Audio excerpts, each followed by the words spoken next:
I'm Julie Cosgrove with Keller Williams Realty, and you're watching It's All About Me Helping You. And today I have with me a good friend of mine, Lynn Telford-Sahl, and she is a certified money coach. And today we're going to be talking about some of the financial things that, hardships that people have had over the last few years, really centered a lot around the real estate market and what they can do to maybe get over some of those things that have happened. Lynn comes to us with a great deal of knowledge about coaching people through these financial situations, and she's also written several books, and one of which I have here today, The Greatest Change of All, which we'll put on the website if you're interested in going and looking at some of the things Lynn has done. But with that being said, so Lynn, let's talk a little bit about, let's first talk about getting beyond the blame and shame or guilt about money. Can you talk a little bit about that and what has happened with people and maybe with regards to their real estate? Yeah, it's, a lot of people have had a lot of blame, shame, and guilt because of the situation that they found themselves in terms of losing their home or being afraid that they're going to lose their home. And in the beginning of this recession, people weren't talking about it. Right. They were so ashamed. They thought they were the only one that this was happening to. And the reality is that we know that there are thousands and thousands that this has happened to. So one way to get past it is to know that you're not alone. Right. It's not 100% your responsibility. Yes, it is important for us to own our part of it, but to also know that there is a way to get past it, which is to begin to recognize that you didn't do it deliberately for the most part. Right. And to take responsibility for your part, and then to forgive yourself and let go and move on. You want to be able to move on. I think that that's one of the problems. People don't think they're going to be able to move on. They look at the financial situation where they're told that it might take a year to 3 years to 5 years to get past this. And believe it or not, I'm already reselling people houses that they started. So that time, it goes by so quickly. Well, and people are recovering. They absolutely we've had enough time that we're seeing that people are really starting to recover, and that is a good thing. Yeah. It is. Let's see. So some folks are afraid that they won't be able to buy again. And again, we kind of just covered that, but that certainly is not true. What can they do to get past that fear? Well, they can take a big breath, for one thing. Yeah. And have support. And have a really good financial advisor and a real estate person that they can work with, because you need support to find the right house and to also know how much money you can really manage and afford. Because sometimes we made unrealistic decisions in the past. Right. We were buying here and really we could only afford here. And I think a lot of us have learned that lesson, that we really have to be more realistic about what we can purchase. I think when people were buying here, they were buying on the hopes that their homes were going to appreciate the way that they were, which was absolutely ridiculous, because it had so many people priced out of the market when they did that. Right. So they have to go in, like you said, with realistic expectations that if the house appreciates, that is a icing on the cake. That's right. It's not what they should be basing their financial decisions on, right? Right. Okay. Yeah. So, but yeah, helping people get past that fear of knowing that that this isn't the end-all be-all, right? Yes, and I think part of that is really having a good way of looking at your money and thinking about your money. And as I like to say, we have an emotional relationship with our money.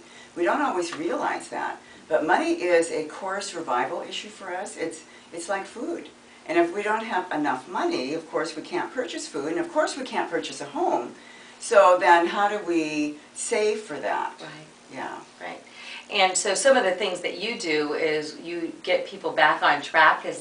I get people back on track, but I actually work with their emotional relationship with money in terms of helping them go through a particular process that helps them identify why they might have made some of the decisions that they've made in the past.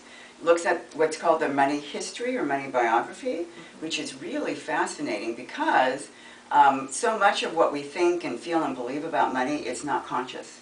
So it helps us really, it illuminates what we believe about money, and then we can make very conscious decisions. Like it doesn't grow on trees? Not in my experience.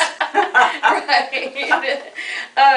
One of the other questions that was brought to my attention is, what's the best way to let go of any leftover feelings of anger or guilt that if someone has made these poor financial decisions? What are some of the ways to get rid of that? Well, and another hat that I wear is I'm a therapist, and so the therapist part of me says that one way is to talk with somebody about it.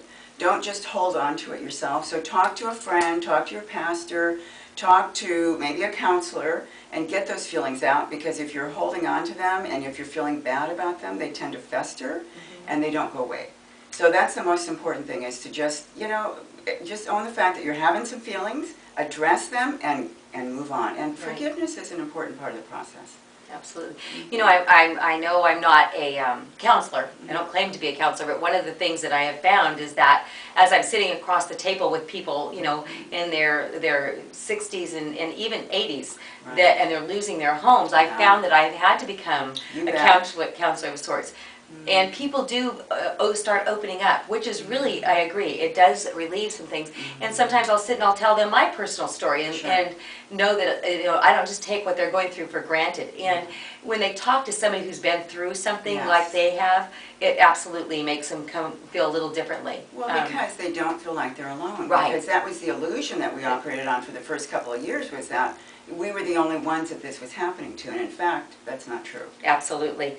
Let's see, how can buyers make sure that they don't fall into the same type of financial trap again? I think you've kind of answered that, but why don't you go over that one more time again? Well, I think it's to be realistic, to know how much income you have and what you can really afford, and to think about not just today, but how long you're going to be able to afford that payment. Because sometimes we buy a house here, then we're moving into retirement, and our income changes.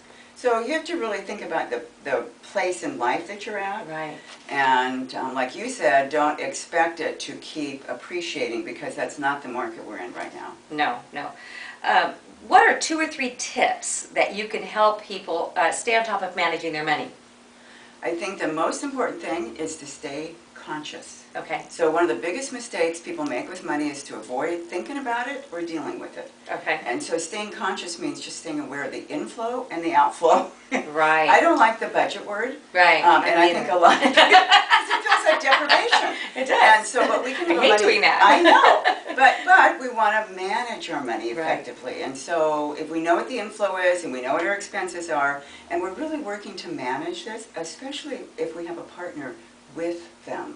Right. That's really important, because a lot of couples come to me that are really having trouble staying on the same page, or they just can't communicate. Right. And that's very troublesome, as I know, because I was in that situation with my husband. So money coaching helps people communicate about their money. Right. So let me think, was there anything else that we may not have covered? I think that one of the things is that I could suggest, if you are in the financial situation where you're still trying to make that financial decision, whether to give up your house, whether to keep your house, my biggest thing that I could offer, I would say, get some counseling. Talk to somebody like Lynn. Come and talk to myself. Get some real estate counseling. If I don't have the answers, I turn it over to other professionals like attorneys or accountants. I, by all means, don't have all the answers, but I do have some. So I would really love to have you give me a call. Anything that we talk about is confidential and it's free. At the end, you'll see at the end of our video, we'll give some information about Lynn's website where you'll be able to reach Lynn and her phone number and her information, as well as mine. And I want to encourage you, again, take the time to call one of us. And you're watching today. It's all about me helping you. And Lynn, thank you. You're Thank you for being welcome. here. You're I appreciate welcome. you coming today.